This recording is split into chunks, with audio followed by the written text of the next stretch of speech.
Good morning, students. Today, my topic is change of state of matter from chapter number 1 Matter in our surrounding.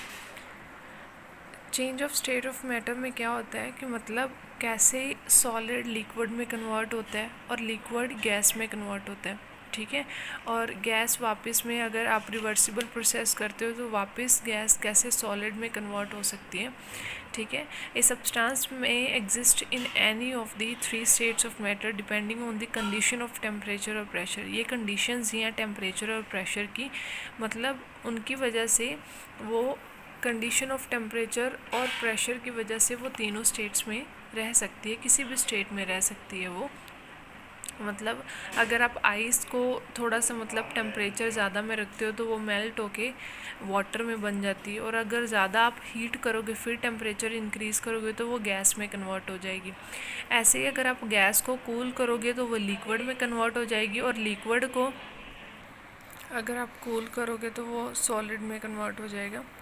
इसके बाद है effect of change of temperature, मतलब temperature से कैसे changes आते हैं। अगर आप सॉलिड की बात करते हो तो पार्टिकल्स मैंने पहले ही बताया बहुत टाइटली प्लेस्ड होते हैं, और अगर आप हीट करते हो तो उनकी जो पार्टिकल्स है उसमें उनकी काइनेटिक एनर्जी ज़्यादा हो जाएगी, जिसकी वजह से मतलब वो ज़्यादा फास्ट मूव करेंगे और वाइब्रेट करना शुरू करेंगे toward the walls of the container भी आप कह सकते हो। मतलब due to increase in kinetic energy the particle start vibrating with greater speed.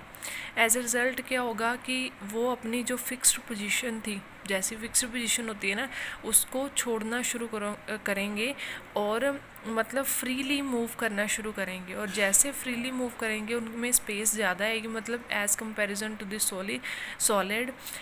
Finally एक स्टेज आ जाएगी जहाँ पे सॉलिड मेल्ट हो जाएगा और किस में कन्वर्ट हो जाएगा, लिक्विड में। देखो, in solids the particles are tightly packed together when we heat a solid the kinetic energy of the particle increases. Due to increase in kinetic energy the particle start vibrating with greater speed. ज़्यादा speed से वो move करना शुरू करेंगे। As a result the particles leave the fixed position and start moving more freely. Finally, a stage is reached when the solid melts and converts into liquid. For example आप ice की भी ले सकते हो और कोई और भी सॉलिड ले सकते हो जिसमें वो मेल्ट होकर लिक्विड में चेंज हो रहा है। उसके बाद मेल्टिंग पॉइंट के हमारे पास the temperature at which a solid melts, वो टेम्परेचर जहाँ पे एक सॉलिड मेल्ट करके एक लिक्विड बनता है, ठीक है, एट द एटमॉस्फेरिक प्रेशर, उसको हम कहते हैं मेल्टिंग पॉइंट, ठीक है। उसके बाद है आपके पास कुछ फॉर्मूलाज हैं, मतलब अगर आपके पास टेम्परेचर केल्विन में है तो उसको डिग्री में कैसे आप चेंज करोगे, तो ये अगर सेल्सियस में मतलब आपके पास है तो ये टेम्परेचर अगर केल्विन में है तो temperature in degree Celsius plus 273 add करोगे। अगर आपके पास सेल्सियस में करना है तो टेम्परेचर इन केल्विन माइनस 273 आप माइनस कर दोगे, ठीक है। और अगर आपके पास फ़ारेनहीट स्केल है तो उसका फॉर्मूला ये है 9/5 डिग्री सेल्सियस प्लस 32 डिग्री।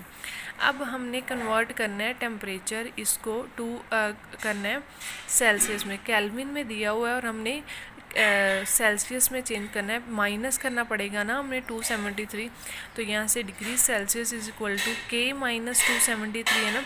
के कितना दिया हुआ है हमारे पास फर्स्ट में 300, तो उसमें हमने माइनस कर देने हैं 273, तो हमारे पास डिग्री सेल्सियस में 27 डिग्री सेल्सियस आ जाएंगे, ठीक है। फॉर सिमिलरली ऐसे ही हमारे पास 353 केल्विन है, इसमें भी हम के माइनस 273 करेंगे तो ये हमारे पास आ जाएगा, मतलब 353 था ना हमारे पास ये वाला केल्विन का, तो हम माइनस करेंगे तो हमारे पास 80 डिग्री सेल्सियस आ जाएगा।